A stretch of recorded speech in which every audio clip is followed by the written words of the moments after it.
Phil, I'm holding a card here which says autism alert on it, and inside it's got a brief description of how you might find a social situation difficult, and a member of the general public might need to know that you have Asperger syndrome so they don't freak out. What do you think of this? Well, apart from that, I need a drink to put up with various things that the world throws at me. But do you like the idea of this card? Yes, because do you think you need to alert people? it's more of a safety thing, really. Because some overpowering person could come up to me and start giving me all this, or saying, "Oh, you said this, you offended me in that way," and that might be used, that might be needed. For example, I was in the hospital and I couldn't find my car, and I couldn't. The nurse was explaining how to get back to the car park, and I couldn't understand what she was saying, and she was getting funny with me. So I had to say, "Excuse me, I have autism." Drugs. Drugs, I feel, are an object which people who have mental health problems will go to escape from the reality of this fascist world that we live in, of this controlled world where we are controlled by whatever it is we're being controlled by, and people have had enough. People are feeling, because of the manipulation in this country, that they should go out, get high-powered jobs, and then they do it and they can't hack it, and so they go and take drugs.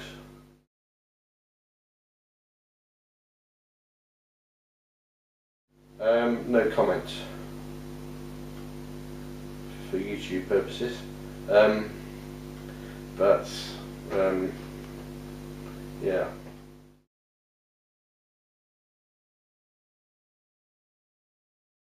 I use alcohol to cope with all the nasty things life throws at me, and I'm not going to pretend everything is hunky-dory, because it's not. You know, there's a lot of stress that is thrown at me at the course of the day. And although this beer can says do not exceed more than 2.2 UK units of alcohol a day, that can, I will probably have put a naught on that and move the decimal point to 22 units of alcohol.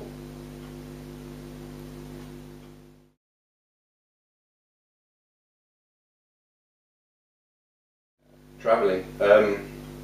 I myself love travelling. I like going to new places.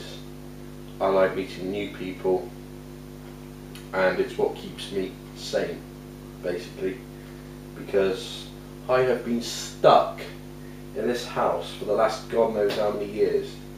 And it's funny that you mention that, because I might go and plan some travel ideas, meet new people, because I'm just sick of the same things day in, day out. I want to go and see something new, and I don't care if it's, my first thought is go somewhere in Wales, quiet, find a country pub and meet new people there.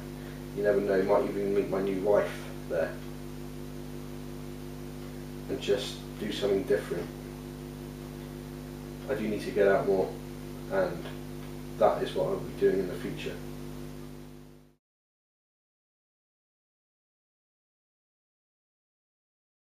Exams.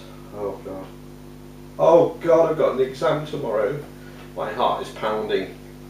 If I don't pass this exam, my basic living rights are going to be taken away from me. What is an exam? Right, I'll tell you what an exam is. It is a goal which people work towards, and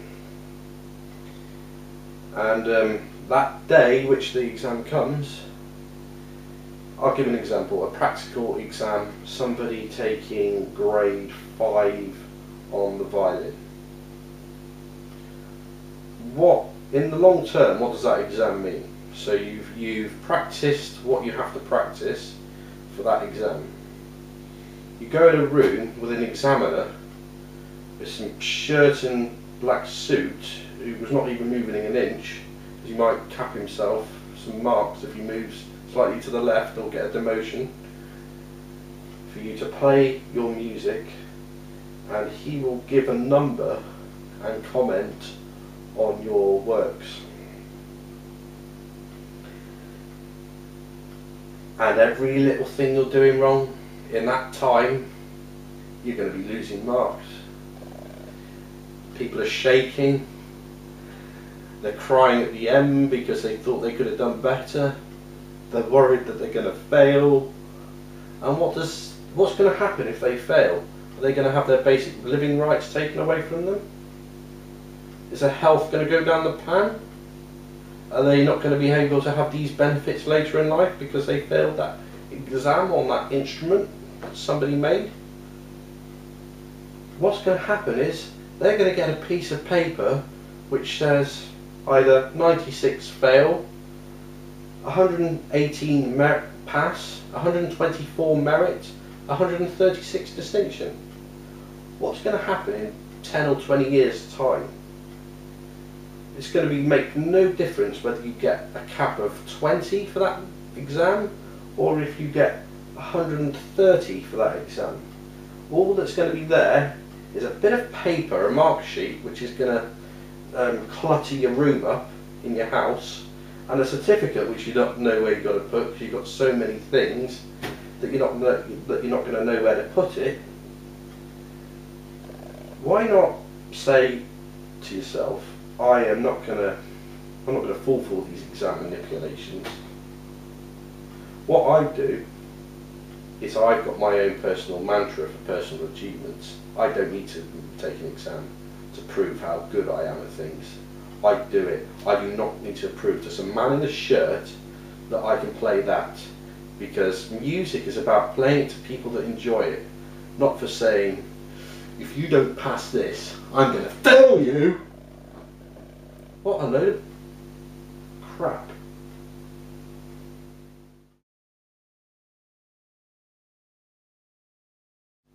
Oh my god.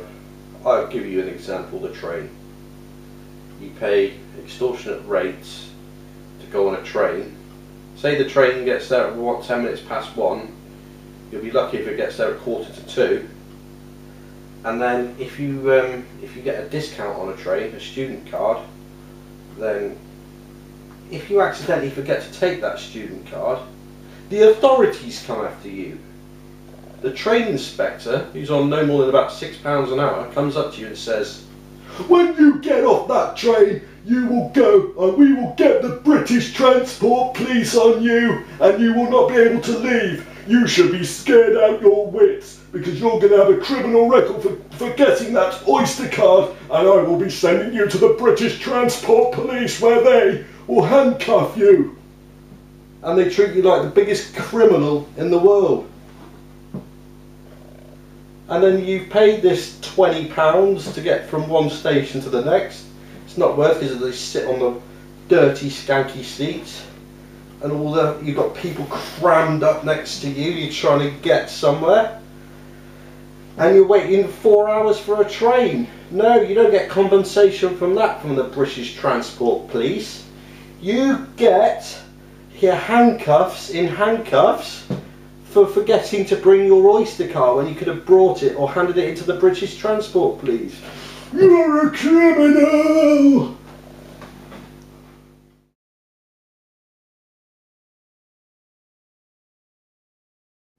Food. Oh, I love food, okay? But I also love looking good and making sure I've got a six-pack. As you can see here, I'm far from a six-pack. I'm further away from a six-pack than a girlfriend. Over the course of, before Christmas, I want to lose 2.5 stone. But people are obsessed with food and they're obsessed with what they're eating. And I give Weight Watchers as one example. You can only eat rabbit food. You can only eat food, processed vegetables and fruits. You can't eat anything else. And I think a society as a whole are obsessed with getting down to their right weight. I think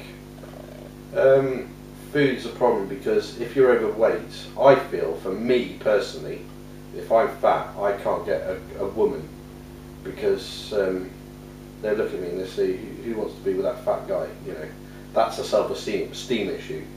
So that could be prolonging the problem, and so in which case, lonely, I'm bored, I haven't got a woman, so I'm going to drink and eat more.